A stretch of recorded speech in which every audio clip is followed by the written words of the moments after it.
So hi everyone, this is Hitesh भैया। तो भाई साहब, आज हम क्लास 10 साइंस का एक बहुत ही ज़्यादा इंपॉर्टेंट टॉपिक जो कि आप लोगों का पोषण टॉपिक है, ठीक है।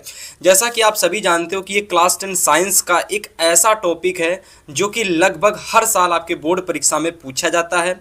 यानी इस टॉपिक से आपके बोर्ड एग्जाम में लगभग हर साल प्रश्न पूछे जाते हैं, ठीक है। तो फाइनली आज के इस वीडियो के अंदर इस पूरे कंप्लीट टॉपिक को हम देखने वाले हैं। हर एक चीज़ जो इस टॉपिक में आपको पढ़नी ज़रूरी है वो सारी चीज़ें हम आपको इस वीडियो के अंदर बताने वाले हैं, ठीक है। तो चलिए स्टार्ट करेंगे। 2026 में पूछा जाने वाला सबसे ज़्यादा इंपॉर्टेंट टॉपिक जो आप लोगों का पोषण है, ठीक है। अब देखो, सबसे पहले इस टॉपिक में हम क्या क्या बताने वाले हैं उसके बारे में ज़रा डिस्कस कर लेते हैं, ठीक है। तो बेसिकली इस चैप्टर में सबसे पहले हम देखेंगे कि भैया जो हमारा पोषण होता है ये आखिर में क्या होता है, सबसे पहले हम देखेंगे। और फिर इसके बाद हम देखेंगे कि आखिर में पोषण की आवश्यकता क्या होती है या फिर पोषण की आवश्यकता क्यों पड़ती है, ठीक है, इसके बारे में जानेंगे। और फिर हम देखने वाले हैं पोषण के प्रकार, ठीक है। तो ये तीनों चीज़ें देखेंगे और इन तीनों चीज़ों से आपके बोर्ड एग्जाम में क्वेश्चन पूछे जाते हैं। यहाँ पर हम लोग जानेंगे कि आखिर में पोषण होता क्या है, ठीक है। सबसे पहले जानेंगे कि आखिर में पोषण क्या होता है।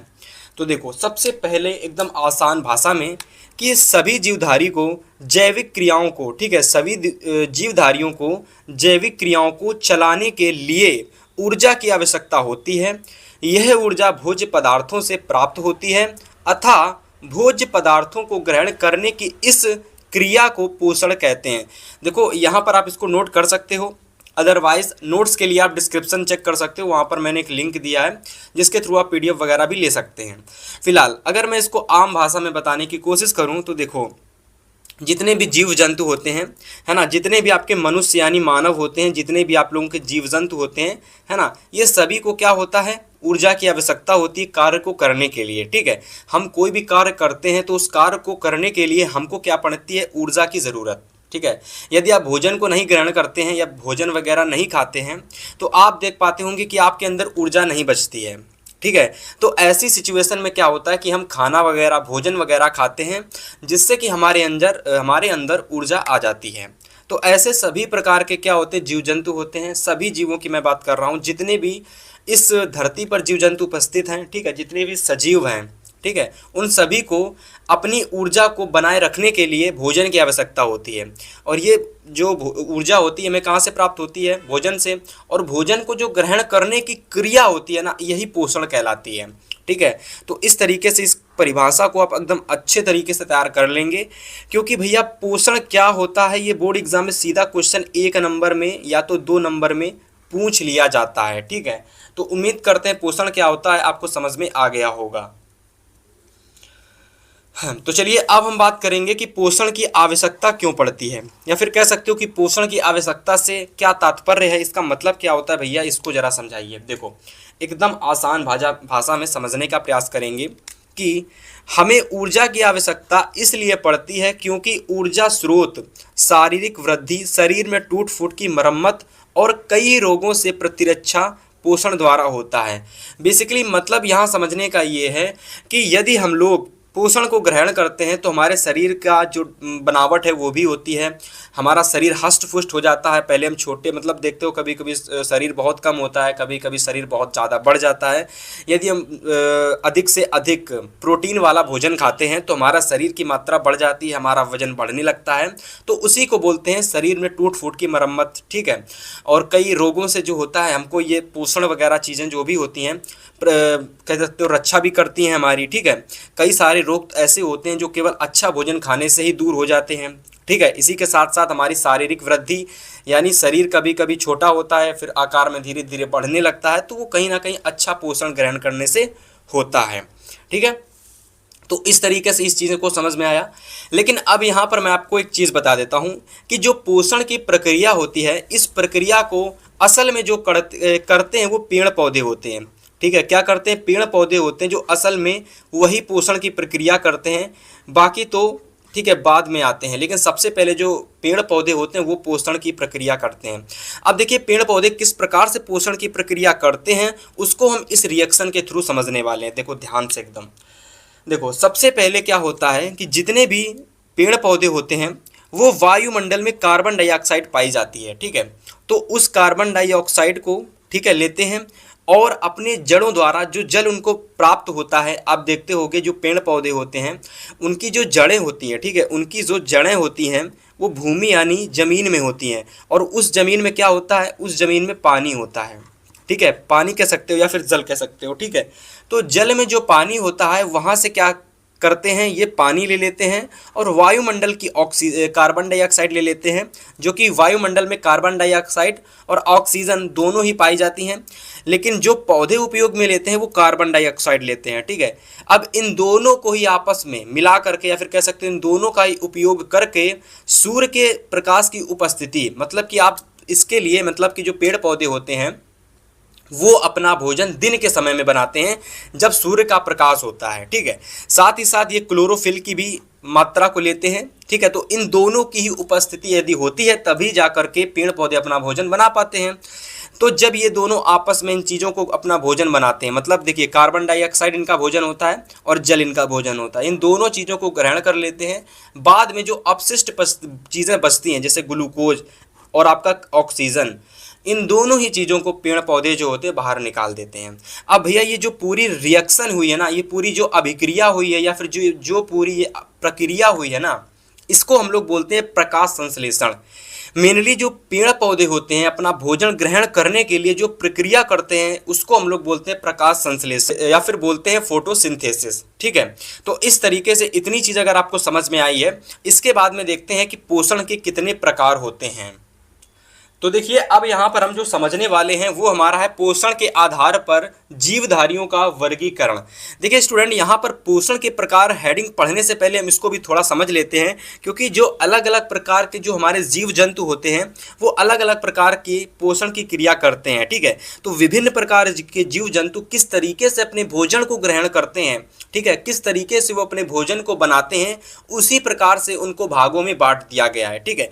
जैसे कि यहाँ समझने का प्रयास करेंगे तो देखिए सभी जीवधारी, ठीक है, सभी जीवधारियों को भोजन की आवश्यकता होती है, ठीक है। हरे पेड़ पौधे जो होते हैं वो प्रकाश संश्लेषण द्वारा अपना भोजन बनाते हैं, स्वयं बनाते हैं, ठीक है। ये चीज़ मैंने आपको अभी बताई थी, ठीक है, जो कि अभी मैंने रिएक्शन करके दिखाई है ना, ये भैया आपकी प्रकाश संश्लेषण की अभिक्रिया है, ठीक है। तो वो चीज़ मैंने आपको अभी बता दी। तो प्रकाश संश्लेषण के द्वारा क्या होता है कि जो पेड़ पौधे होते हैं, जो हरे पेड़ पौधे होते हैं वो अपना भोजन स्वयं से बनाते हैं, ठीक है। अब इसके बाद देखिए यही कारण होता है कि ये स्वयं से भोजन बनाने के कारण, यानी इनके स्वयं से भोजन बनाने के कारण यह स्वपोषी कहलाते हैं। ये क्या कहलाते हैं, ये स्वपोषी कहलाते हैं। देखिए बहुत ज़्यादा इंपॉर्टेंट पॉइंट है। स्वपोषी कहने का मतलब होता है वे पेड़ पौधे, वे जीव जंतु या फिर कह सकते हो वह चीज़ जो स्वयं से भोजन बनाती है उसको हम लोग स्वपोषी कहते हैं। तो कौन स्वयं से भोजन बनाते हैं, तो पेड़ पौधे जो होते हैं, जो कि हरे पेड़ पौधे होते हैं, ये भैया अपना भोजन स्वयं से बनाते हैं, इसीलिए इनको हम क्या कहते हैं, स्वपोषी कहते हैं, ठीक है। इसीलिए ये स्वपोषी कहलाते हैं। अब देखिए समस्त अन्य जीव जंतु जो दूसरे की सहायता से अपना भोजन प्राप्त करते हैं उसको हम लोग क्या बोलते हैं, विषमपोषी या तो परपोषी बोलते हैं या ये कहलाते हैं, ठीक है। तो मतलब जो दूसरों के द्वारा अपना भोजन बनाते हैं या फिर किसी दूसरे के जरिए अपना भोजन बनाते हैं, किसी दूसरे की सहायता से अपना भोजन बनाते हैं या फिर दूसरे के ऊपर निर्भर रह करके अपना भोजन बनाते हैं, वो हमारे विषमपोषी कह लो या तो परपोषी कह लो, वो दोनों ही कहलाते हैं, ठीक है। परपोषी भी आप कह सकते हो ऐसे जीव जंतु को, और आप विषमपोषी भी ऐसे जीव जंतु को कह सकते हैं, ठीक है। इतनी चीज़ आपको समझ में आ गई कि भैया हमारा स्वपोषी क्या होता है और विषमपोषी और परपोषी हमारा क्या होता है, ठीक है। अब चलिए इसके बाद देखिए आप नेक्स्ट जो हेडिंग लगाएंगे वो आप लगाएंगे पोषण के प्रकार, क्योंकि अब हम यहाँ जानेंगे कि पोषण के कितने प्रकार होते हैं, क्योंकि हम हर चीज़ स्टेप वाइज समझते हुए चल रहे हैं, ठीक है। सबसे पहले पोषण क्या होता है वो समझा, इसके बाद हमने समझा कि भैया पोषण की जो प्रक्रिया होती है सबसे पहले कौन से करते हैं, तो वो मैंने आपको बताया। पोषण की जो रिएक्शन होती है स्पेशली वही चीज़ मैंने आपको बताई, और जो पोषण की रिएक्शन होती है वो कौन करते हैं, पेड़ पौधे करते हैं, जिसको हम लोग क्या बोलते हैं, जिसको बोलते हैं हम लोग प्रकाश संश्लेषण की अभिक्रिया। और प्रकाश संश्लेषण की अभिक्रिया जो मैंने आपको स्टार्टिंग में बताई थी उसी के द्वारा पेड़ पौधे अपना भोजन बनाते हैं, स्वयं से बनाते हैं, इसीलिए वो स्वपोषी कहलाते हैं। बाकी जीव जंतु जो अपने स्वयं से अपना भोजन नहीं बनाते वो परपोषी या फिर विषमपोषी कहलाते हैं। अब चलिए यहाँ पर पोषण के प्रकार देखेंगे, ठीक है। पोषण के प्रकार देखेंगे तो स्पेशली पोषण दो प्रकार का होता है। सबसे पहला होता है स्वपोषी पोषण, ठीक है। इसके बाद दूसरा जो हमारा होता है वो विषमपोषी पोषण होता है।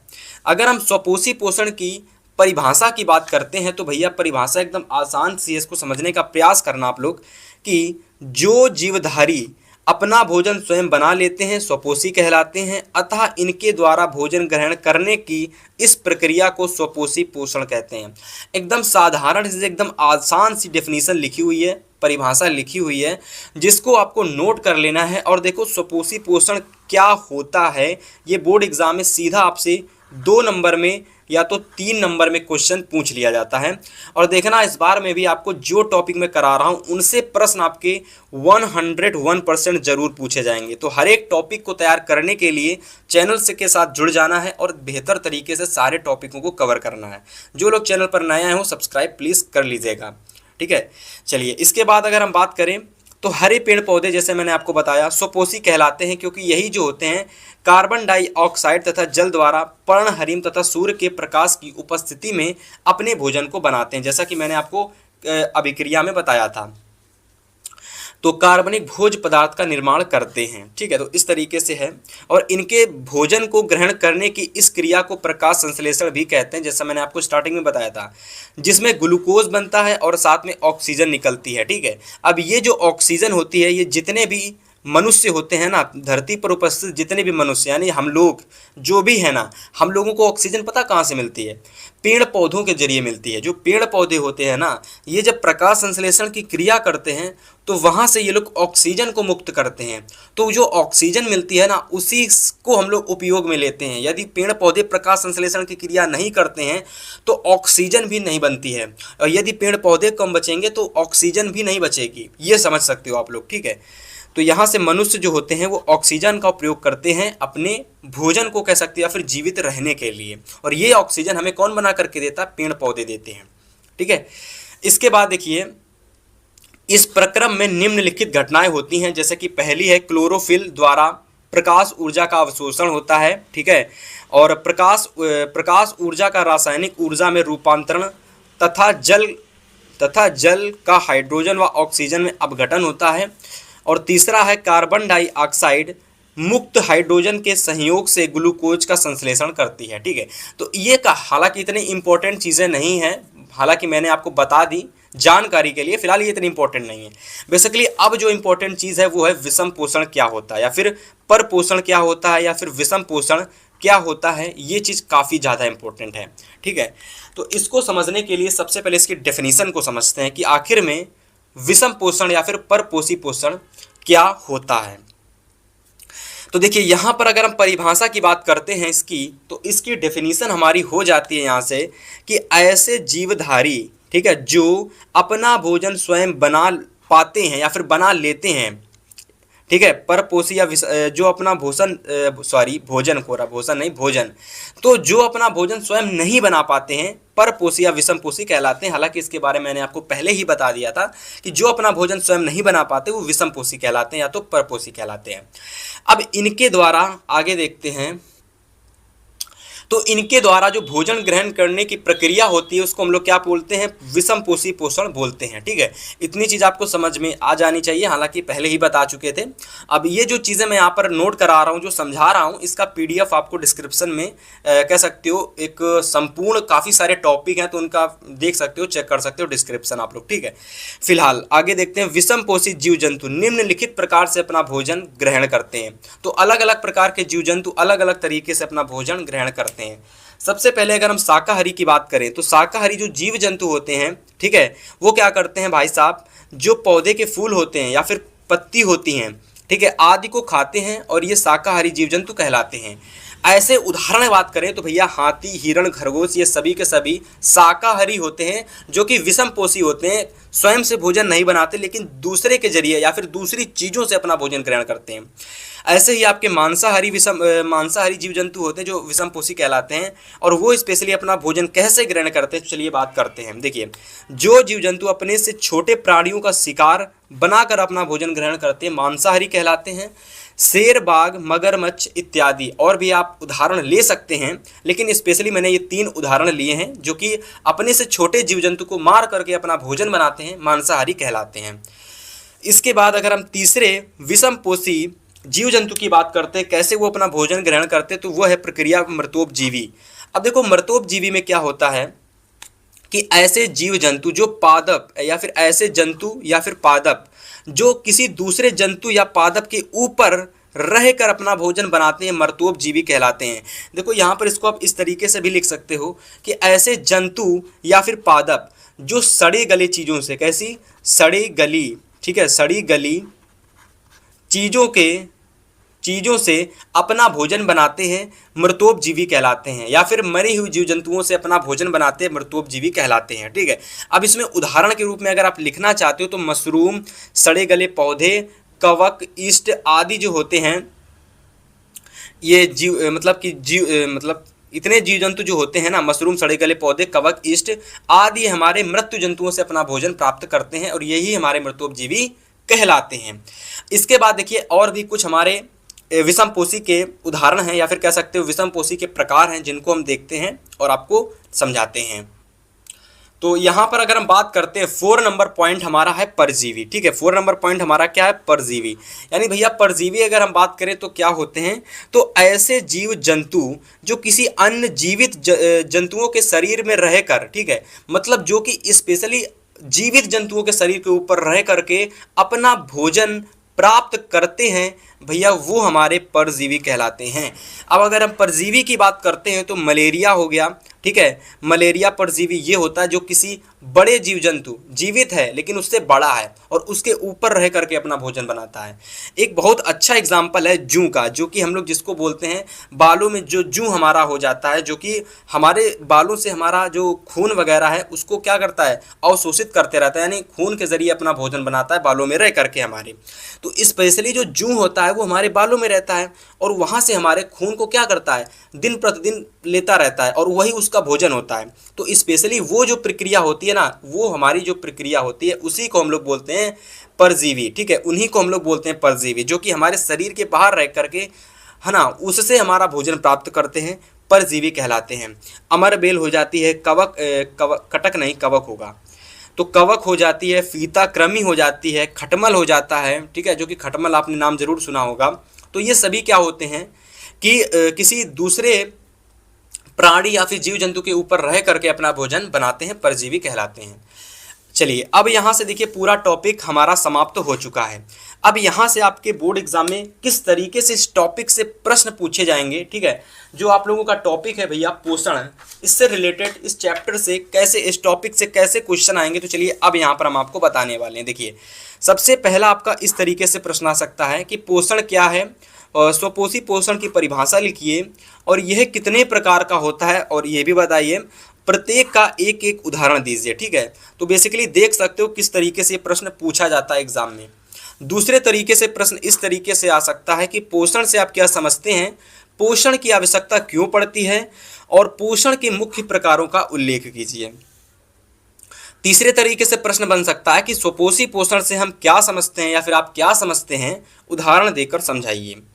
चौथे तरीके से प्रश्न बन सकता है विषमपोषी पोषण। यदि आप देख पा रहे होंगे तो विषमपोषी पोषण और स्वपोषी पोषण से सीधा डायरेक्ट प्रश्न आ जाता है, तो इसी वजह से बता रहे हैं कि पोषण, स्वपोषी पोषण और विषम पोषण ये काफ़ी ज़्यादा इंपॉर्टेंट है। ठीक है, और चौथा नंबर था कि विषम पोषण क्या होता है या फिर विषमपोषी पोषण क्या होता है, इससे आप क्या समझते हैं, विषमपोषी पोषण के कितने प्रकार से होता है, जैसा मैंने आपको बताया परजीवी, मृतोपजीवी। ठीक है, और आप लोगों का सभी प्रकार मैंने आपको बताया। ठीक है, सभी पॉइंट समझाए, मांसाहारी शाकाहारी, तो वो सारे पॉइंट यहाँ पर आपको लिख देने हैं और विषमपोषी जीव जंतु के नाम व उदाहरण सहित लिखना है। पांचवा नंबर है स्वपोषी पोषण या विषमपोषी पोषण में अंतर आपको स्पष्ट करना है। ठीक है, तो इस तरीके से ये 5 तरीके से प्रश्न आपके एग्जाम में पूछा जा सकता है। ठीक है, तो इस तरीके से अगर ये पूरा टॉपिक आप कवर कर लेते हैं तो यहाँ से आपके 5 नंबर बिल्कुल क्लियर हो जाएंगे। और कोई भी स्टूडेंट यदि ये 5 नंबर का कंप्लीट टॉपिक 2026 बोर्ड एग्जाम से पहले तैयार करके जाता है तो बहुत सारे क्वेश्चन आपके यहाँ से तैयार हो जाते हैं। जैसा कि आप देख सकते हो कि किन किन तरीके से इस टॉपिक से आपके बोर्ड एग्जाम में पोषण से क्वेश्चन पूछे जाएंगे 2026 बोर्ड एग्जाम के। तो आज के इस वीडियो में इतना ही, मिलेंगे आपसे नेक्स्ट वीडियो में एक और इम्पोर्टेंट टॉपिक के साथ। तब तक के लिए goodbye and good luck.